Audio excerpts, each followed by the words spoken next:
but you have decided to come forth when your gag order has been released to write a book called Plague of Corruption, Restoring Faith in the Promise of Science, and you are naming names. Absolutely. Apparently, their attempt to silence you has failed, and I have to ask, how do you sit here with confidence to call out these great forces and not fear for your life as you leave this building? Because if we don't stop this now, we can not only forget our republic and our freedom, but we can forget humanity because we'll be killed by this agenda.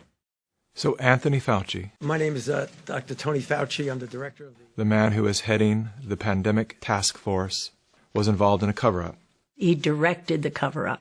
And in fact, everybody else was paid off, and paid off big time. Millions of dollars in funding from Tony Fauci's organization, National Institute of Allergy and Infectious Disease. These investigators that committed the fraud continue to this day to be paid big time by the NIAID.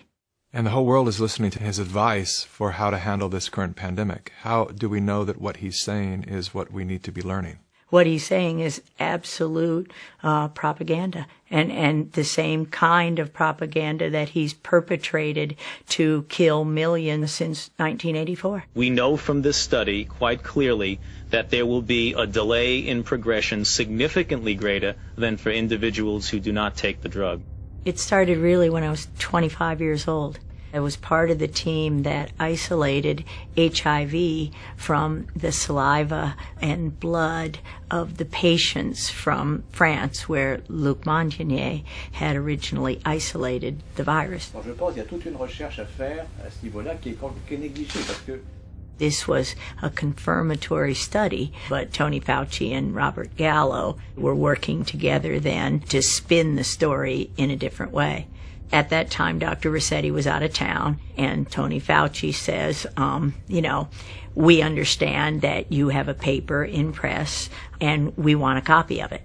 And I said, yes, there's a paper in press, and it's confidential, and no, I will not give you a copy of it. He started screaming at me, then he said, give us the paper right now, or you'll be fired for insubordination. And I just said, I'm sure when Dr. Rossetti gets back, you can have the conversation. And so Frank comes back, several weeks later, and is really bullied into giving Fauci the paper. Fauci holds up the publication of the paper for several months, while Robert Gallo writes his own paper and takes all the credit, and of course patents are involved. This delay of the confirmation, literally led to spreading the virus around, killing millions. Perhaps no one expressed the anguish of AIDS better than New York writer Larry Kramer. But he was even more angry at the federal government and the pharmaceutical industry. One person who felt Kramer's fury was NIH Dr. Anthony Fauci.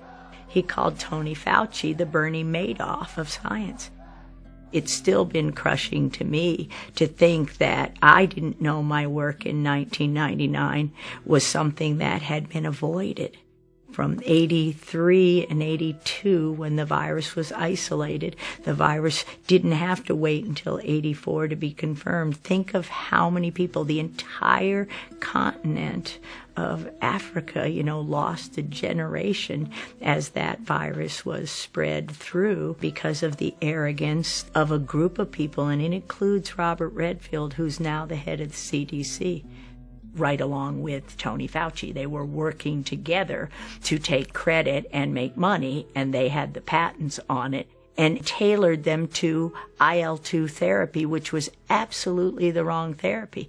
And had that not happened, millions wouldn't have died from HIV. How can a man who's giving, any person who's giving global advice for health, own a patent in the solution in the vaccine? Isn't that a conflict of interest, or shouldn't it be? It is a conflict of interest. And in fact, this is one of the things that I've been saying and would like to say to President Trump: repeal the Bayh-Dole Act, Bayh-Dole fundamentally changed the way universities approach technology transfer, and you can see that best in the statistics. Universities obtain 16 times as many patents today as they did in 1980. Now, everybody's getting more patents, but still, universities' share of all patents in the United States is more than 5 times greater than it was before Bayh-Dole. The situation has gotten so bad that one information technology industry official has publicly referred to universities as, quote, crack addicts, unquote, driven by, quote, small-minded tech transfer offices addicted to patent royalties.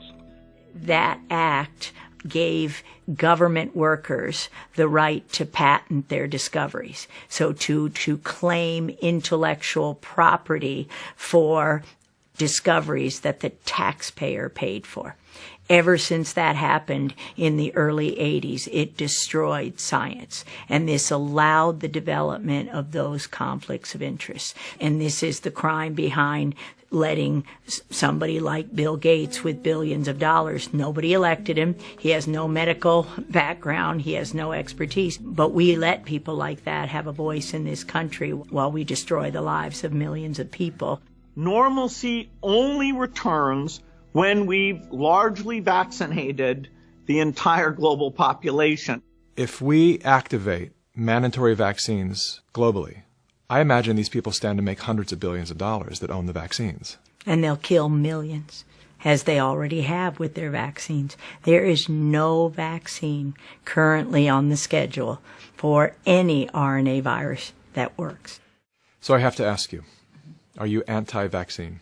Oh, absolutely not. In fact, vaccine is immune therapy, just like interferon alpha is immune therapy. So I'm not anti-vaccine. My job is to develop immune therapies. That's what vaccines are. Do you believe that this virus was created in a laboratory? I wouldn't use the word created, but you can't say naturally occurring if it was by way of the laboratory.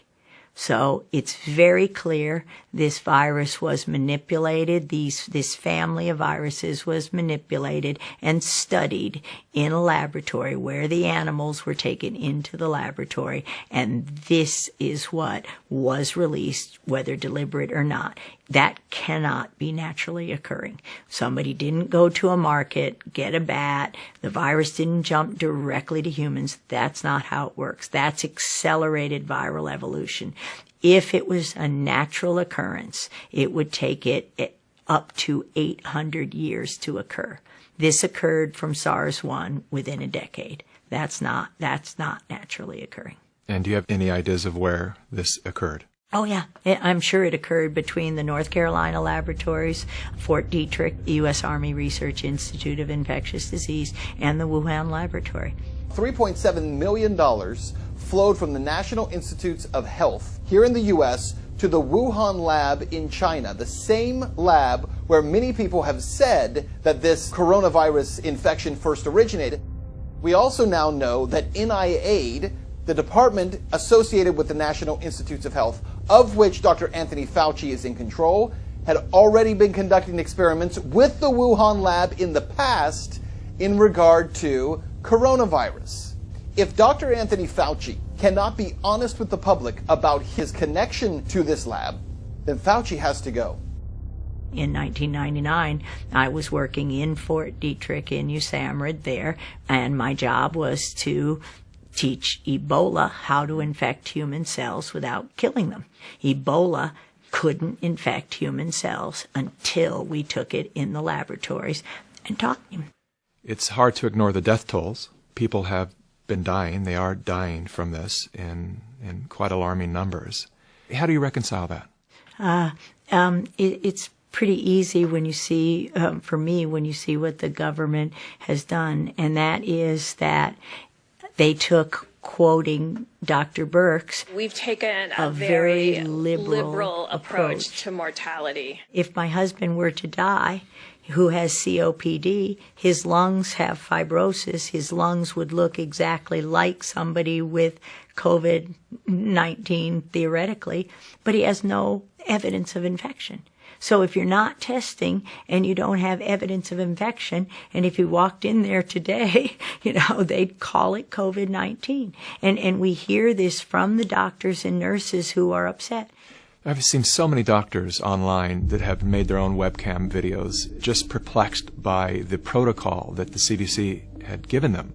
Well, last Friday I received a 7-page document that sort of told me that if I had an 86-year-old patient that had pneumonia but was never tested for COVID-19, but sometime after she came down with pneumonia, we learned that she had been exposed to her son who had no symptoms, but later on was identified with COVID-19, that it would be appropriate to diagnose on the death certificate COVID-19. When I'm writing up my death report, I'm being pressured to add COVID. Why is that? Why are we being pressured to add COVID to maybe increase the numbers and make it look a little bit worse than it is? I think so. Why would they want to skew the number of deaths due to COVID-19? Well, fear is a great way to control people, and sometimes people's ability to think for themselves is paralyzed if they're frightened enough. And that's not where I want people to be. I want people to say, we're going to get through this. I'm going to use my head. I'm going to go to different sources. I'm going to listen to different sources, and I'm going to think for myself, because that's what America's about. If someone dies with COVID-19, we are counting that as a COVID-19 death. You don't die with an infection. You die from an infection.